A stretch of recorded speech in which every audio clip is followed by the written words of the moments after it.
მოგესალმებით.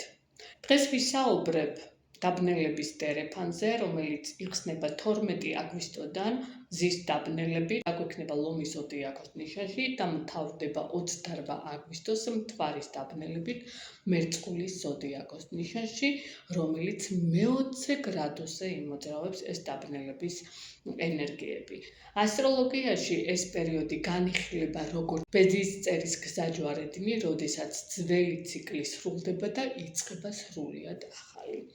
მზის დაბნელება ლომის ზოდიაქოს ნიშანში ხდება დაღმავალ კვანძთან, რაც ნიშნავს იმას, რომ აქ რაღაც ძველი დასრულების, ძველი პროცესების დასრულების პერიოდი. შეეხება როგორც სოციალურ, ასევე პირად ახალ საწყისებს. ჩვენი ეგო, სიამაყე, ძალაუფლების არასწორი გამოყენება, ყალბი ავტორიტეტები, ურთიერთობებისა და სისტემის, რომელიც საკუთარი რესურსი უკვე ამოწურეს, შეიძლება სწორედ ამ პერიოდში დასრულდეს და ასპარეზზე ახალი ავტორიტეტების, ახალი სისტემების შემოსვლა შეუწყოს ხელი. ამავე დროს მზის დაბნელებას ჰარმონიული ასპექტი ექნება სატურნთან. ეს ძალიან მნიშვნელოვანი მინიშნებაა იმის, რომ ნამდვილი წარმატება მხოლოდ მაშინ იქნება, როდესაც ეს იქნება დაკნობილი როგორც პასუხისმგებლობაზე, დისციპლინაზე, სიბრძნეზე, ეს იქნება უფრო მყარი და საფუძვლიანი და ეს აუცილებლად მომავალ წლებშიც გაგრძელდება. მაგრამ ამავე დროს ცაზე კიდევ აქტუალური იქნება ძალიან ძლიერი ფიგურა იუპიტერი ლომში და მერწყულში პლუტონის დგომა.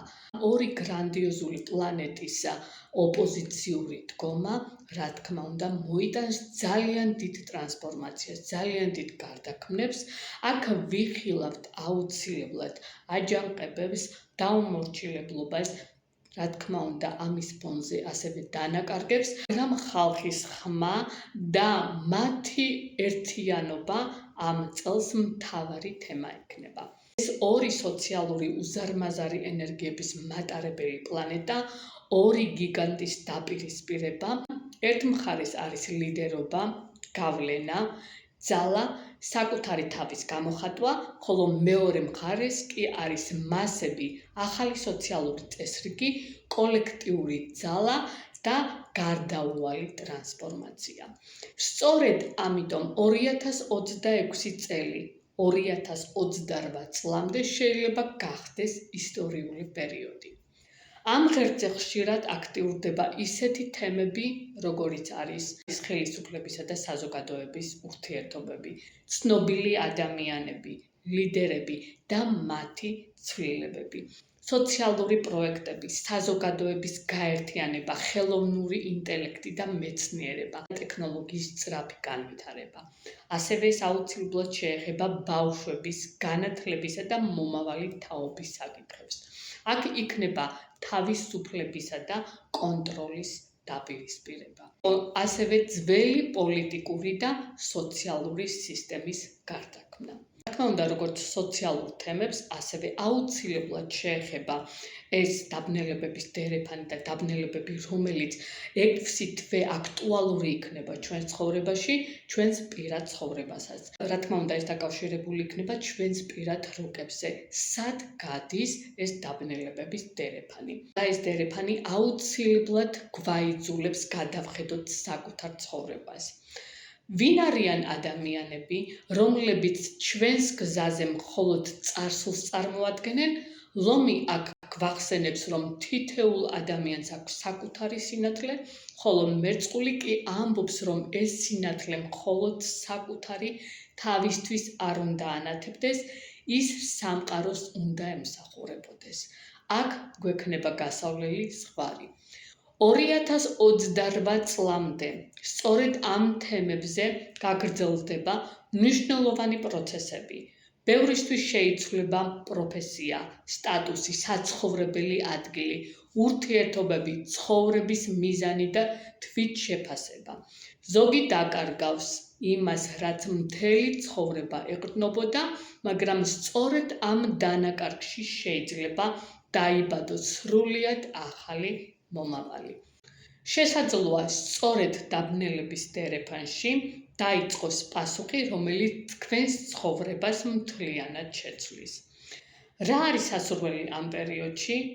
მიიღებთ ამ პერიოდში იმპულსურ გადაწყვეტილებებს, დაწვავთ ხიდს ადამიანებთან, თუ ეს რა თქმა უნდა აუცილებლობას არ მოითხოვს, დაიწყებთ კონფლიქტურობასა და ეცადეთ თავიდან აიცილოთ აქ უფრო ძალაუფლებასთან ბრძოლა, მისცემს შის თქვენი მართვის უფლებას, დაიჭერთ ყველაფერს ძალით ამ პერიოდში, რა თქმა უნდა, კარგია თუ ამ პერიოდში ისწავლით გაშვებას, რომელიც არის ტოქსიკური, რომელმაც უკვე ამოწურა თქვენთან მისია.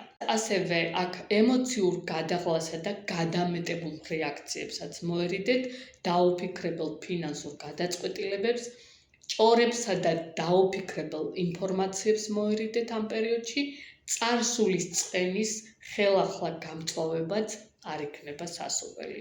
ისთვის შეგვიძლია გამოვიყენოთ ეს დაბნელების დერეფანი, ასრულეთ რაც დიდი ხანია უკვე დასრულებას საჭიროებს, განთავისუფლდით აუცილებლად ძველი ჩვევებისგან, შიშებისგან, შეზღუდვებისგან, გადახედეთ თქვენს მიზნებს და პრიორიტეტებს, მეტი დრო დაუთმეთ საკუთარ თავს, მედიტაციებს, ლოცვას. ძალიან კარგი იქნება ამ პერიოდში ბუნებაში სეირნობა ან დღიურების წერა. აუცილებლად მოусმინეთ თქვენს ინტუიციას და დააკვირდით რა მეორდება თქვენს ცხოვრებაში ამ პერიოდში. ზოგჯერ სწორედ აქ იმალება მნიშვნელოვანი ცვლილებები. მიიღეთ ცვლილებები არა როგორც სასჯელი, არამედ როგორც განვითარების შესაძლებლობები. დაიმახსოვრეთ, დაბნელებების დერეფანი არ არის შიშის პერიოდი. ეს არის გაცნობიერების, განთავისუფლებისა და ახალი ეტაპის მომზადების დრო. ხშირად სწორედ მაშინ, როდესაც ერთი კარი იკეტება, მეორე იწყებს ნელ-ნელა გაღებას. დაბნელებების დერეფანზე განსაკუთრებული ყურადღება ექცევა ფიქსირებულ ნიშნებს, როგორებიც არიან ლობები, მეწყვილები, კუროები და მორიელები, განსაკუთრებით თუ ამ ნიშნებში გყავთ პირადი პლანეტები და ასევე კუთხის სახლები ამ ნიშნებში მიაქციეთ აუცილებლად ყურადღება, თქვენთვის იქნება უფრო მნიშვნელოვანი პერიოდი.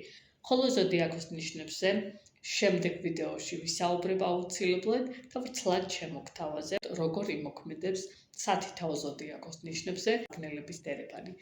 წარმატებები მინდა ყველას გისურვოთ, ხოლო ვისაც გსურთ პირადი კონსულტაცია ჩემთან, დამიკავშირდით მითითებულ ნომერზე ან მომწერეთ პირადში და ერთად ვნახოთ, რომელ სფეროში იმოძრავებს და გექნებათ ცვლილებები დაბნელების დერეფანზე. წარმატებები მინდა ყველას გისურვოთ.